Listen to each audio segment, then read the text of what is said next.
que se beneficia de esta actividad, de estas actividades, porque son varios sectores, estamos hablando de flores, vegetales, brócoli, particularmente sector pesquero, estamos hablando del sector textil, es decir, son cuatro sectores industriales que son importantes para el país y que generan aproximadamente unas 400.000 plazas de empleo para el Ecuador. Entonces, ahora, ¿cuál es el reto que tenemos? Es la coyuntura política de los Estados Unidos. Y aquí la coyuntura política es porque estamos gestionando este famoso debate entre demócratas y republicanos, en donde los demócratas, obviamente de cara a las elecciones, están buscando no perjudicar su base electoral. Entonces, por ejemplo, una de las bases electorales de los demócratas son los sindicatos en los Estados Unidos. Y los sindicatos están opuestos ahorita a una firma de un tratado de libre comercio con Colombia. Ellos están poniendo reparos a la firma del Tratado de Libre Comercio con Colombia. Los republicanos están muy a favor del Tratado de Libre Comercio con Colombia. Entonces, en estos debates nos vemos nosotros enfrentados y nos hemos visto enfrentados durante el último año y medio en Estados Unidos. Y ahí, Bernardo, hay un tema importante, ¿no es cierto?, que a veces olvidamos, perdona que te corte así, es el tema de que en Estados Unidos también se preocupan por el tema del TLC y la posible pérdida de empleo. Es decir, si es que uno dice, solo en el Ecuador nos vamos a ver afectados una serie de cosas, pues bueno, ellos también están pensando que nuestros productos son suficientemente competitivos como para ir allá y pelearles cuotas de mercado, ¿no es cierto? Bueno, lo que tú dices tienes toda la razón. Efectivamente, en Estados Unidos el tema comercial es un tema controversial, que en época electoral tampoco les gusta manejar. Entonces, estamos no es el mejor momento, digamos. Exactamente, estamos en un momento muy difícil. Por ejemplo, hay que tomar en cuenta también los tiempos. Entonces, a más del problema o del reto electoral, digamos, por estas coyunturas que nosotros estamos analizando, tenemos también los tiempos. Ahorita el Congreso y el Senado norteamericano están en receso, regresan en septiembre. En septiembre tendremos unas 4 semanas escasas hasta finales de septiembre, que va a sesionar el Congreso y el Senado. Después de eso se vuelcan a la campaña política. Regresarían eventualmente para lo que se conoce en Estados Unidos como el lame duck period, es decir, el periodo de sesiones del pato cojo. Es decir, pato cojo, ¿por qué? Porque ya son congresistas y senadores, muchos de ellos que están de salida, que tienen muy poca fuerza política, pero que en algunos casos se tramitan ciertas acciones para poder generar una transición normal hacia el nuevo gobierno. Entonces, lo que está sucediendo ahorita es que los demócratas están apostando muy fuertemente a que van a hacer gobierno en los Estados Unidos y que esa sesión probablemente no tenga lugar. Entonces, con estas restricciones de tiempo estamos viendo de que muy probablemente la extensión de la TPDA pueda darse en un plazo muy corto, es decir, estamos hablando de 6 meses, para que el Senado y el Congreso le dejen al nuevo gobierno tomar una decisión y enfocarse en cuál va a ser su política. O sea, nuevamente volvemos a la incertidumbre. En diciembre estaremos otra vez preguntándonos, comenzando a renegociar nuevamente el siguiente TPDA. ¿Qué posibilidades hay de un acuerdo de más largo plazo? Yo lo que veo, no lo veo tan pesimísticamente. No, yo lo que veo es que si entendemos bien de que esta renovación de corto plazo es un producto de la dinámica política de los Estados Unidos y no de las virtudes que tiene el programa de preferencias arancelarias andinas, entonces nosotros estamos en capacidad de entender que esto es una fase de transición. Nosotros pensamos fuertemente de que muy probablemente en el próximo gobierno vamos a poder contar con una extensión de más largo plazo. Entonces, ¿cuáles son los escenarios que vemos? Una es que se extienda a muy corto plazo, unos 6 meses de aquí hasta junio del próximo año, el programa de preferencias. O si no, en caso de que no exista el tiempo ni las condiciones en el Congreso y en el Senado, hay mecanismos legales dentro del Congreso y del Senado norteamericano, como uno que se conoce como una resolución continua. La resolución continua lo que hace es extender la legislación vigente a finales del año hasta marzo del año siguiente. Una prórroga hasta ver qué pasa. Una prórroga para facilitarle al nuevo gobierno entrar es decir, posesionarse en su nueva administración y empezar ahí sí a impulsar sus nuevas políticas. Entonces, durante esos 2 tiempos nosotros vamos a tener que de todas maneras trabajar nuevamente y conseguir los objetivos. A nosotros nos preguntaron hasta cuándo deberíamos tener preferencias arancelarias andinas en la Comisión Internacional de Comercio. Una contestación muy sencilla. Mi contestación fue, señores, tenemos que tener un programa de preferencias hasta tanto tengamos un acuerdo comercial permanente, profundo y duradero con los Estados Unidos. Y la pregunta aquí sería, ¿qué nos conviene más?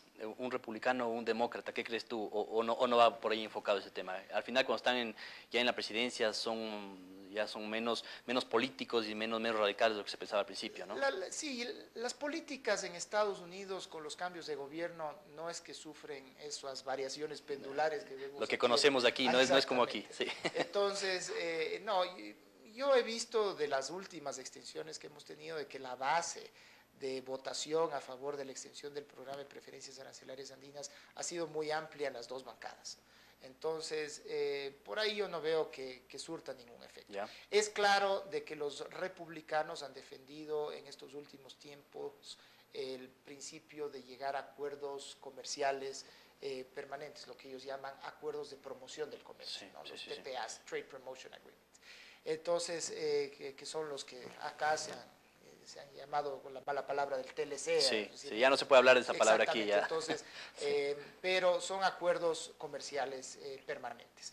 Entonces, el tema es de que los demócratas, por otro lado, sí son más convencidos de que los programas de preferencia sí son convenientes, sí son favorables, sí son positivos, tanto para los países beneficiarios como para los Estados Unidos. Entonces, en ese contexto, yo pienso que de aquí hacia el próximo año ya veremos una dinámica distinta, ya habremos pasado la fase de la campaña electoral en Estados Unidos y muy probablemente las que justo también choca con las mismas campañas electorales aquí en el Ecuador, ¿no? Entonces, está y complicado ahí muy el momento. probablemente volveremos a encontrar cierto equilibrio, se podrán pactar cierto tipo de negociaciones entre las dos bancadas y podremos avanzar de una manera mucho más fluida. Bernardo, tú que estás muy en contacto con los empresarios de Estados Unidos, no solo con la parte política, ¿qué percepción tienen los empresarios de Estados Unidos con respecto al proceso político y de cambio y de incertidumbre también que vive el Ecuador?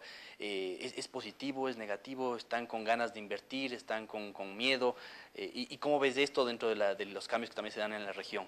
¿Qué has percibido tú por ahí? Bueno, ahí tenemos un gran reto, el reto de una trayectoria del país que no necesariamente ha exhibido en el ámbito internacional las mejores credenciales. Es decir, somos un país visto con un alto índice de corrupción, con una inseguridad jurídica muy alta, y esas son cuñas que son difíciles de cambiar de un momento a otro. Entonces, también en muchas ocasiones sí se percibe una retórica antiamericana, a pesar de que en muchas ocasiones también nosotros hemos buscado demostrar de que hay hechos concretos y objetivos que apuntan a que efectivamente sí hay desarrollos favorables para el sector privado en el Ecuador. Llámese, por ejemplo, la reducción de 2.300 partidas arancelarias, la reducción de aranceles de 2.300 partidas arancelarias, con lo cual nosotros hemos demostrado de que unilateralmente los dos países han abierto sus mercados. Sí. Entonces, por eso nosotros bregamos de que en algún momento tenemos que llegar a un acuerdo permanente, porque al final del día tanto Ecuador como Estados Unidos han permitido de que sus productos fluyan de una manera mucho más abierta dentro de sus mercados, ¿no? Entonces, Bernardo, en poquísimas palabras, porque se nos va acabando el tiempo del programa, en poquísimas palabras, ¿cómo ves tú la economía de Estados Unidos? Se hablaba hace poquísimo de una recesión fría, ahora parece que está agravándose el problema, hay una serie de cifras que hablan de mucho desempleo en Estados Unidos, que puede esto convertirse en una crisis. En muy pocas palabras, ¿cómo ves tú el panorama?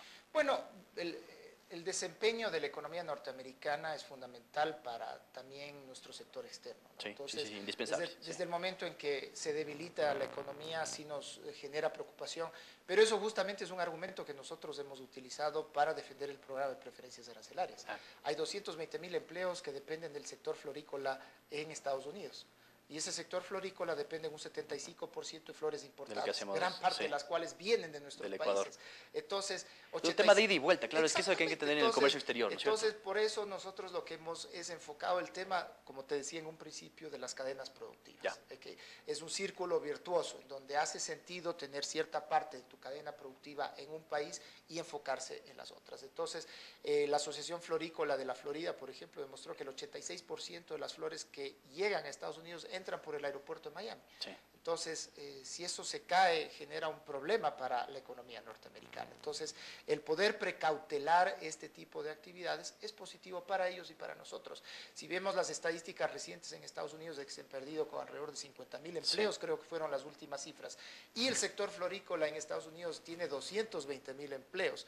Estamos viendo de que si ya 50.000 empleos perdidos generan preocupación en Estados Unidos, obviamente 220.000 es una cifra parece importante. poco para Estados Unidos, pero es muy importante. importante. Sí, así es. Bueno, muchísimas gracias, Bernardo, por tu intervención. Hemos llegado al final del programa.